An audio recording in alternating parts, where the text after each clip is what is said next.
And you can see the skin. I mean, look at the skin. Look at the way that comes off. Okay, so I've made a lot of different chicken wings since I've started doing this journey. One of them was Zachary Bird's jackfruit wing recipe, which was really awesome. But that recipe involved quite a bit. I wanted to see if I can make a chicken wing that was really simple, really good, and didn't take a whole lot of ingredients. The Gardein scallopini is gonna be the chicken, and we're gonna use some soy milk to make the skin. Let's get started on literally the easiest chicken wing recipe you have ever made. This is gonna be awesome. Now, the scallopini, I don't know how to pronounce it, you guys always make fun of me. The Gardein scallopini is water, soy protein isolate, canola oil, methyl cellulose, you guys know how much I use that, distilled vinegar, tapioca starch, yeast extract, a lot of the stuff that I already use. I probably need to see, you guys wanna see me make a video on how to make these, the scallopinis? I think I can probably whip something like this up. I think I could. Now, this specific soy milk is an organic soy milk. It is water and organic soybeans are the only ingredients. That's very important because we're gonna make the skin using this soy milk. I've done this a few times in the past. If you haven't seen me do it, it's really neat. Stick around.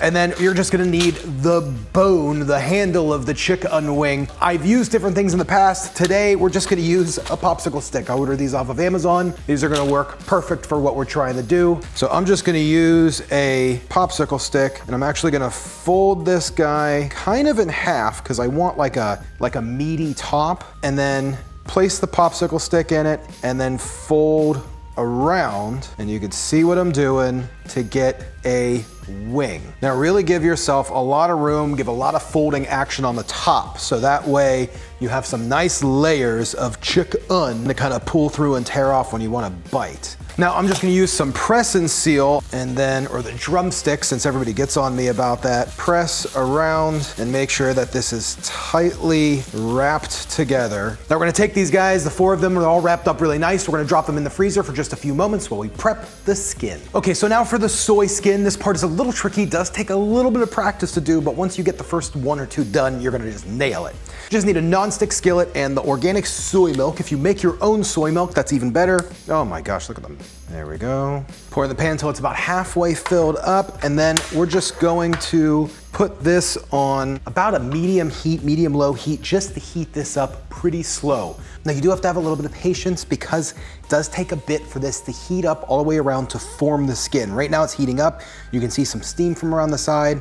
We're gonna wait for some bubbles to start appearing around the corners, and you'll start to see a little bit of a film kind of starting to appear around the edge. Now I've bought soy skin, that works really well, but I will say using fresh soy skin, you actually get a little thinner piece, and it's wet. The soy skin itself is actually wet, so it sticks really nice to whatever you're trying to stick it to. Soy skin works really well for a lot of different things, but when you make your own, it really comes out really nice.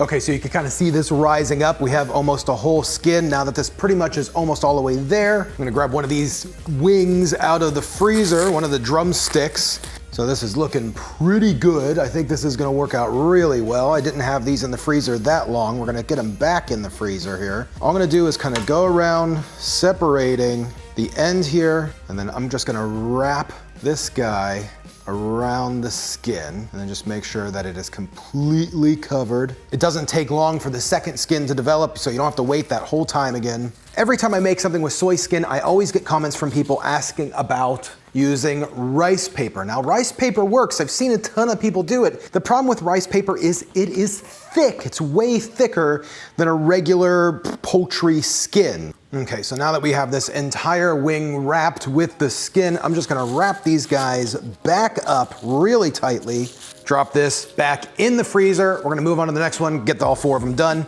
and we'll keep moving forward. Okay, so the oven's heated up. These guys are in the freezer, firming all up. We're gonna make a dry rub for them. Now for the dry rub, you need a brown sugar. I don't happen to have a brown sugar with me. I thought I did. So I'm gonna make my own brown sugar. All you're gonna do is just do, for this recipe, about 3 tablespoons of sugar, and then a half of a tablespoon of molasses. Now I know it's odd if you have molasses in your pantry and not brown sugar, but you know what? It happened to me, might happen to you. And then just use a whisk to kind of whisk these guys together. This is gonna make a really dark brown sugar. Now because of the nature of this brown sugar that I made, it is really dark. I think it's actually gonna help this recipe out pretty good.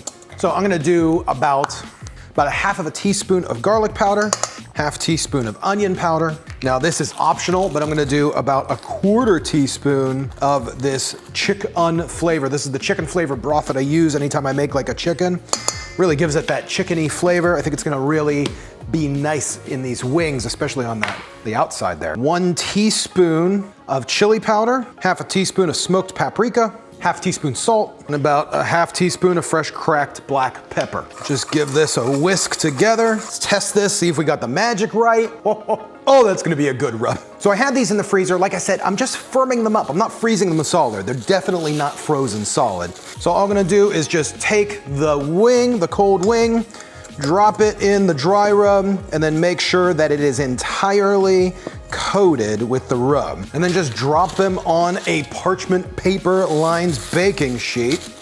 I mean, these look so friggin' good. This is gonna be so good. We're just gonna drop these guys in the oven for about 20-25 minutes, turn them over, check on them, see how they do. These look phenomenal. Look at these things. Look at them. Hold on. Look at those. Yes! These are gonna be some serious chicken wings. That is a chicken wing, or I know I'm gonna get yelled at, it is a drumstick. It is a chicken drumstick. But in my world, when you had wings, barbecued wings, they were always called wings, whether or not it was a wing or a drumstick or whatever. Now you can see what I'm talking about as far as the skin.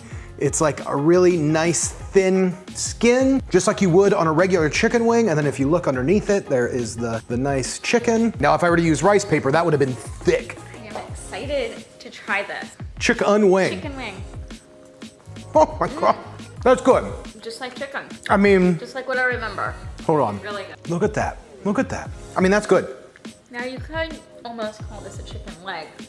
Like Thanks, baby. You really like it? I love it. Okay, good. So the cool thing about these things is really, you know, like I did the dry rub on them. You can flour them up and fry them. Just flour them up and fry them just like you would like a KFC chicken leg. I mean, it really does come out like chicken. I mean, this is just, oh, this is good.